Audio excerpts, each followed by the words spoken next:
This podcast is part of E2C Network, where we share the whole Auburn experience. David Housel said it best, the whole of the Auburn experience. It includes a wide variety of things, peoples, and places, but at its core, it's all about our sports. It is all about our culture. And yes, it is all about our family.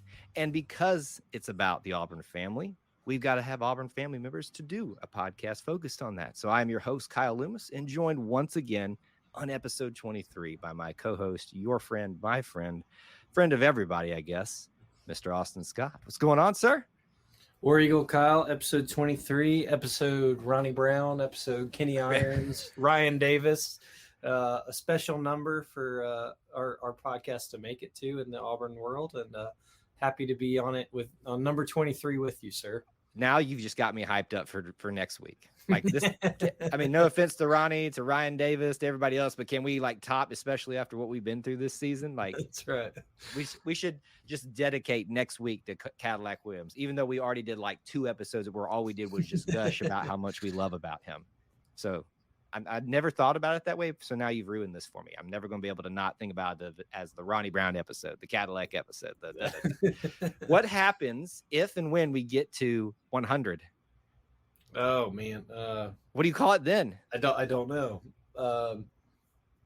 I'll think on that. Do you start combining players and being like, so if it's 100, 10 and 0, so you got Owen Papo and Bo Nix, like the Nix Papo episode. I mean, yeah, I guess.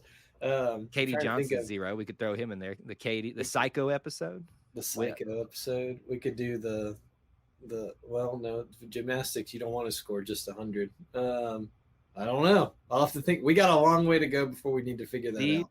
Are problems that we don't have to worry about right now, so we'll just tackle that. I'm going to use my favorite phrase that Jessica loves to remind me that I use a lot. We'll cross that bridge when we come to it.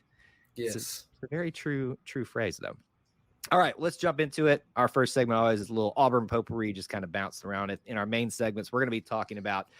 I'm calling it, because this is what it officially called, the Jungle Village, but Pearlville 2.0. Most people are kind of still referencing that. And we're going to talk a little bit about the spring sports, baseball and softball.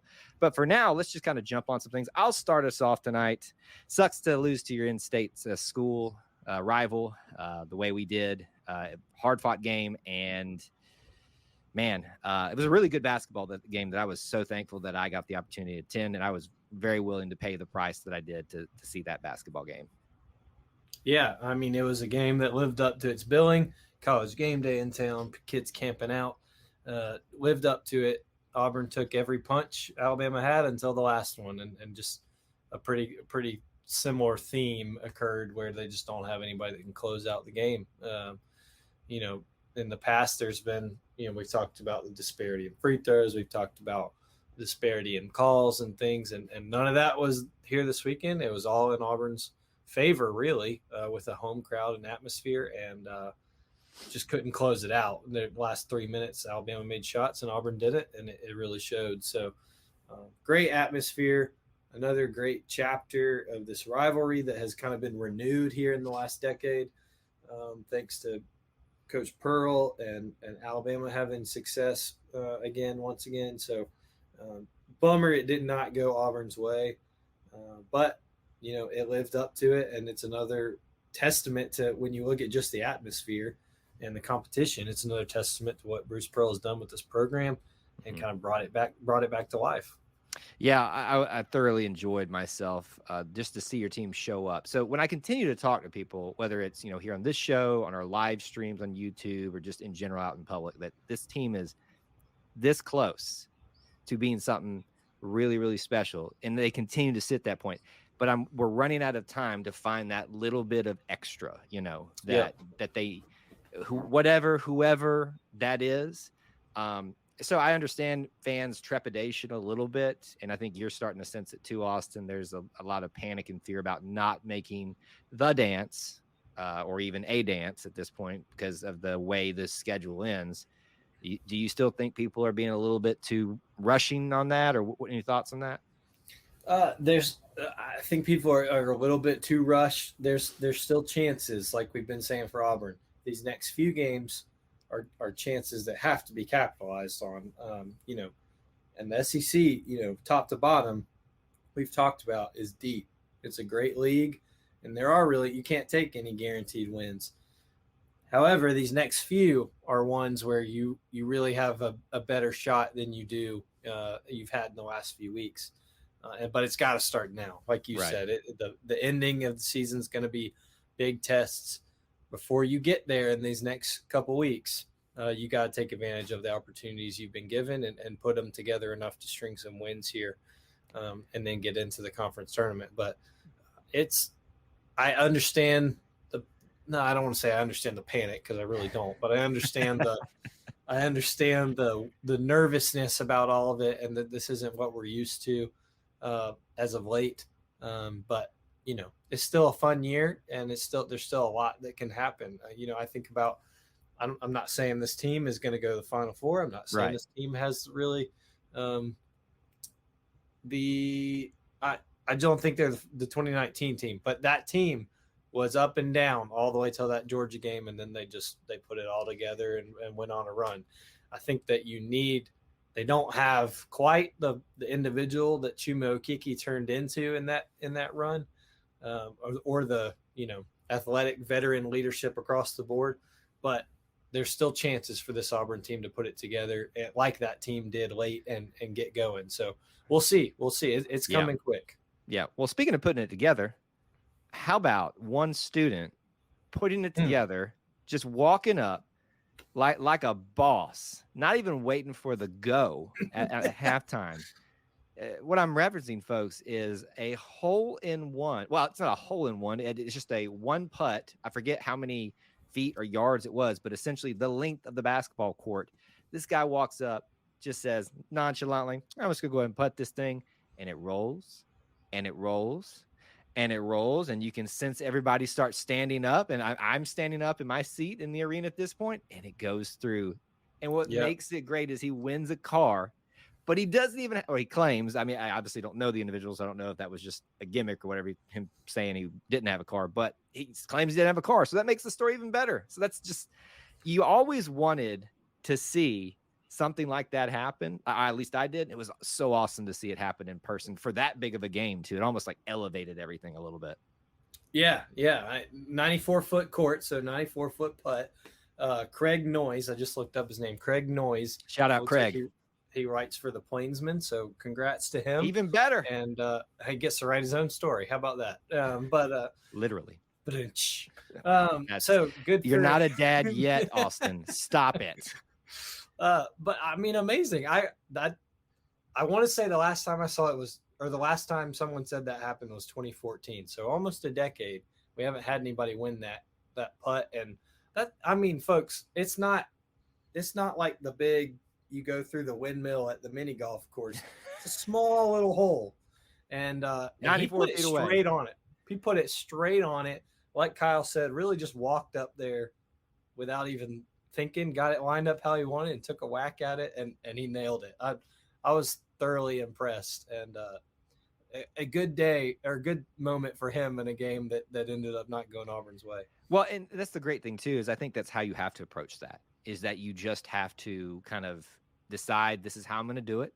I'm going to walk up and, not just run up there and just smack it and just not even try. I mean, he clearly walked up, looked down, sized it up, and just said, all right.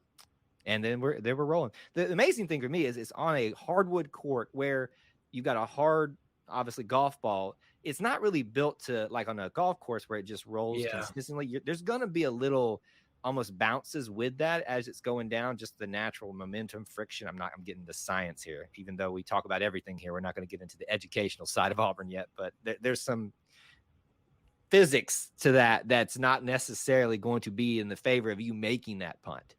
So he does it. He doesn't have a car. He rides for the Plainsman. Love the story. So shout out to Craig.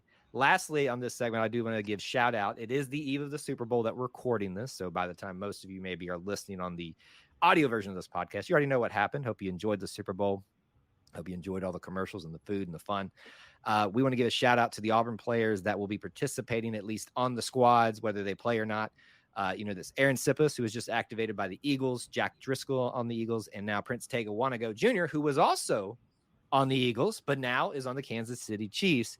To me, it feels like it's been every year we've had a representative of Auburn in the Super Bowl in some way or another. I mean, I can't think of, unless you can, Austin, think of the last one we haven't had. No, I'd have to look it up, and I know we see the streaks of how long a school has had, and Auburn's not to that level of like 30 years or something, but there seems to be somebody Auburn people can find to pull behind each year, and this year it's these three guys, and Kyle and I were mentioning it a little pregame. These guys are not the skill positions there's certainly plenty of skill on the offensive line and special teams, but we won't likely hear their name a ton tonight. But one of them, or perhaps two of them, will get to say they're Super Bowl champions after tonight. So best of luck to each of them and their teams, and should be a fun night. And I'm just hoping Auburn's represented in a commercial somehow, Kyle. I don't know how. I feel like one year it was a car commercial maybe, and they were just pulling stadium footage, and Jordan Hare was there, and I was like, that's good enough for me. So I'm hoping somewhere in there. There's always an Apple commercial, so in some way we're always represented with Tim Cook. Fair enough. I'm in on that. Let's talk about Pearlville 2.0. Even though that's not what we're supposed to call it, even though that's not what Coach Pearl would like us to discuss it as, it was, at least by the organization, the powers, I don't like to say the powers that be, that makes it seem nefarious. Those that organized this year, which this is what we're going to talk about in this segment, is how personally I got to experience. It was a great thing. They wanted it to be called Jungle Village officially, even had the hashtag up on a big video screen and stuff. So I quickly shifted gears. When I made my initial post when we arrived, I said something like, "We've arrived, Pearlville 2.0, Tent City, whatever you want to call it. We're here and live." Got the shout out from Bruce Pearl too on that, which was a humongous shock. That's not, I always appreciate it when the coaches acknowledge stuff like that, but that's not what I thought would be the thing that he latched on to. Yeah. Maybe because I brought up the Pearlville thing. So I hope that's not the reason why. But I no longer called it that officially on our posts and stuff at that point. But Jungle City, the second iteration of this occurring, obviously this time being more planned, expected, less organic in that how last year evolved. We have, I feel like it was maybe 3 episodes, Austin, ago. Does that feel right to you when we talked about it? We talked about it on the year before. It might have been 2. I'm not sure. It's very recent though. So within the last 2 or 3 episodes, we spent a good amount just kind of reliving that again and talking about, I think it was 2 episodes. Now that we're thinking about 2 episodes, so that'd be 21. So go check that out. A whole segment we just spent kind of reminiscing about that. So this year I couldn't miss it and experience it again. Obviously I was there just to document, not really to partake in obviously the food and stuff like that. But although I wanted to, because there was a lot of food being handed out, a lot of good food. I believe it. But I just want to give a shout out to everyone that I can think of that I know was involved in some way in this. And I'm going to not do justice to everyone and every organization that helped create this event. But, obviously Bruce Pearl for inspiring all of, creating the atmosphere to want to do stuff like this. I think Rhett Hobart, I'm sorry if I'm pronouncing your last name, but was it associate AD? I forget his official title, but for external affairs, essentially this is kind of his purview. And I saw him a lot out there. I'll give a shout out to Michael Floyd, vice president of the Jungle, the whole Jungle leadership team. They did an outstanding, whoever was involved in pulling this off this year, knocked it out of the park. Organized, fun stuff, organic stuff still was allowed to happen. It was less Woodstocky with still a Woodstock feel. So my hat is off to everybody, students too, that were involved and participated in this. And again, what was ironic, last year we dealt with the cold, Austin, and there was coolness this year, but there was a threat of rain the entire weekend. And somehow, some way, it held off until the last possible minute. I mean, raindrops started coming down the morning of, but it was never bad rain. But as soon as the students got in, college game day got started, that's when the real rain started to arrive. And so it was almost like you get to have this, it somehow held off. It was a beautiful thing to watch. And I enjoyed the heck out of it. Your thoughts and impressions from what you were able to see from afar. Yeah, we talked about from a year ago kind of my role and very small role in things of just delivering donuts, delivering hand warmers, because it was way colder, way less organized. And I even saw someone say there was less anarchy this year with Jungle Village. And I think that is a great way to put it, because it came apart about last year, and came apart in some ways, in some and areas. apart on a spur of a moment. And this year it was definitely planned for, prepared for, and I think while we loved the story of how it came about last year and everything that went with it, I think this is more sustainable now. Yes. With this year, and I even love the way that I did not go out there this year. I did not get to see it with my own eyes. Saw a lot of E2C's coverage of it. Saw a lot of, like you said, Rhett Hobart and the Auburn Athletics staff pictures and videos and things, but loved how they made the line distinct for tents and distinct for gymnastics. And I thought one of the biggest things last year was that grassy area in the middle, where I think there was a video board this year. Yes, I mean, it was just a mud pit by Friday afternoon at 3:00 last year, and this year that was kind of off limits. And another part that Auburn students caught a lot of flack on last year is the amount of trash that was left over. Saw a lot more trash cans, a lot more signage that said, "Hey, let's clean up when we're done here." And so, yeah, I think it's more sustainable now that we've got some plans in place, and it didn't necessarily take away from, we want students to do this. We think this is a fun thing. It's unique to Auburn basketball and camping out, and something that hasn't been done in the past with Auburn athletics, and we want to keep it going. But we got to have some guidelines, which is totally fair.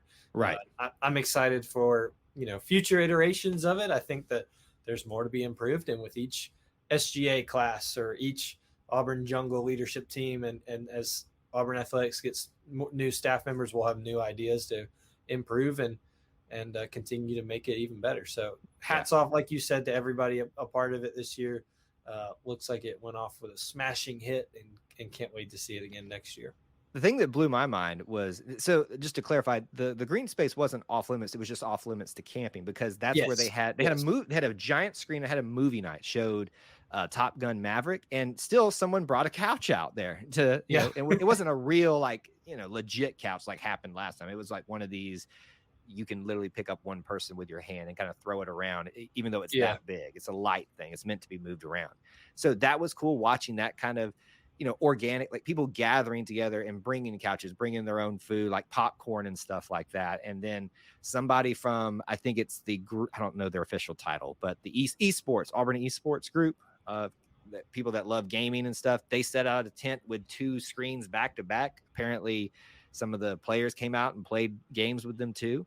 How about that? That was really cool to see. People were stringing lights on their tents. When I saw it, someone do that on their tent. And by the way, I've got a vlog video that we're going to be releasing, and maybe I've already released by the time you're listening to this episode, on the channel. So please come check it out. It's got full everything that happened from when I arrived Friday afternoon, and even a little bit of extra because I went to baseball practice and things like that. But basically the whole weekend, what this was kind of covered, and you can even go see a full video with Hugh Freeze addressing the students, which was a really funny thing to do. It's just a cool thing to see this actually start taking place. With the other coaches too. I just enjoyed the heck out of this thing. I didn't think I'd be blown away by a giant screen in the middle of the green space, but like the fact that was there to entertain, to play music, to give instructions and promote things. They had Bruce Pearl's Outlive Cancer, QR code that you could scan to go donate and stuff. They had the times for when coaches were appearing, when movie night was starting, when the gates are opening, when gymnastics was being led in. Like, everything was so planned out. Don't, it's not like you said, signage. Don't set your tent up on the walkway. The line continues past the walkway over on this side. And then, obviously they had security out there just to kind of watch. So hats off to the security people that probably had to sit all night and watch to make sure we didn't evolve into Woodstock again this time. It was just cool. It was not as organic, right? But it was no less special. Yeah. And my hope, what I would love to see, and I don't know if there's any way to pull this off, is somehow, some way there'd be like a way to set up shade structures for these situations with rain and stuff. So you can still set your tent up but it's maybe for those that want to just get in line and wait and stuff like that. So they're not getting soaked, because we got lucky this year because it said rain, Noah's flood's coming, and it did after the game. Let me tell you that. But I mean, is there anything else that you can think that they should do maybe to improve upon this? Because I can't think of much. No, it was talked about a little bit after last year, and I think it kind of evolved into this. Let's just organize it better with what we have, but changing that space to be more suitable for that and lines and everything. It is a congested space with the village housing right there and village dining, but besides just completely doing a massive overhaul, which I wouldn't be surprised to see the landscape of that area change, in the near future anyway. But I thought it was done well with the space they had and the ideas that were brought out. And I look forward to seeing how it evolves. Like we said, I'm glad you touched on it a little bit, but I was just glad to see kind of a similar turnout by other coaches of other sports out there. And players too, and organizations, players. They did this well last year, but yes, a lot of people showed up to support in some way. Yes. And a lot of food was, either catered in or brought in by areas in the community. And it truly has become an entire Auburn event, not just the city or not just the university, but the city and all those who want to check it out and see it and be a part of it in either a small way or a big way. So I thought it was fantastic. I'd be interested to know how much sleep someone actually got comfortably. More than last year. I would think more than last year. Yep. And they were showing, I guess you were at the game, so you didn't see it. So they were showing during halftime, maybe of another game. But there were some in between before game day started, the hour before, some were getting some naps in before game day started. Yes. And they were all leaned up on each other. And hey, I don't blame them. You get your sleep in and get ready for the game if you can. But I'm excited to see where it goes from here. And hopefully it's a tradition that is gradually improved on and continues to be better and better every year. Here's one area, or I guess it's not in one area, but just something that I'd like to see, because I think what we did in terms of organization, providing for the students, was great this year. And obviously they'll expand on that. This is what I've been asking to happen at least one time during the winter and you kind of see it naturally happen with gymnastics on Friday night, in a basketball game, usually a men's basketball game on Saturday.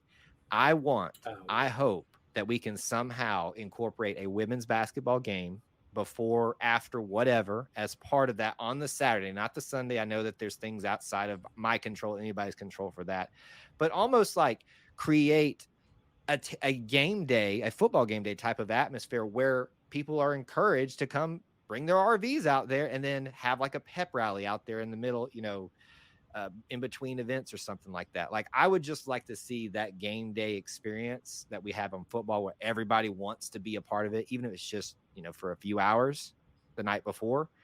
Let's do that again. So that would be, we've got the students being taken care of now. How can we make others feel like they can come to town and have a good time here for a weekend during the winter when football's not even going on? So that'd be my one caveat and my one addition, but otherwise a great iteration of Pearlville 2.0, but now called the Jungle Village. It's springtime, Austin. It is time to talk about the spring sports. Some have just started. Some have technically already been going because the spring technically starts in January, even though it's nowhere near springtime, even in the South.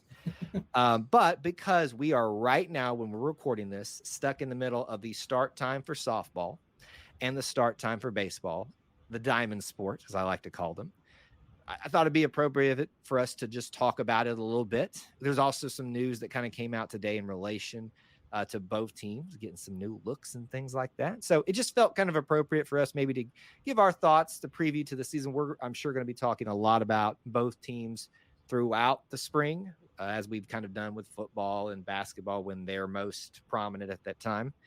But spring has arrived, at least in sports scheduling. Softball has begun. Baseball is just a few days away. Your thoughts? Are you excited? What you thinking about with the diamond sports? Yeah, great start to the season this past weekend for softball. 4-1 start in some sounded like pretty rainy weather as well down in Clearwater, Florida.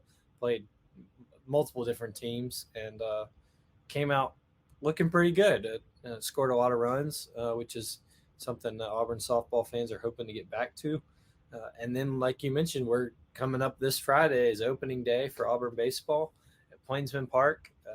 Tons of people excited about this baseball team and hopefully getting back to Omaha again, despite having been at Omaha, two of the last, help me out, Kyle, 2 of the last 3 years. There's COVID year in there, so I'm getting mixed up. Two of the last 5.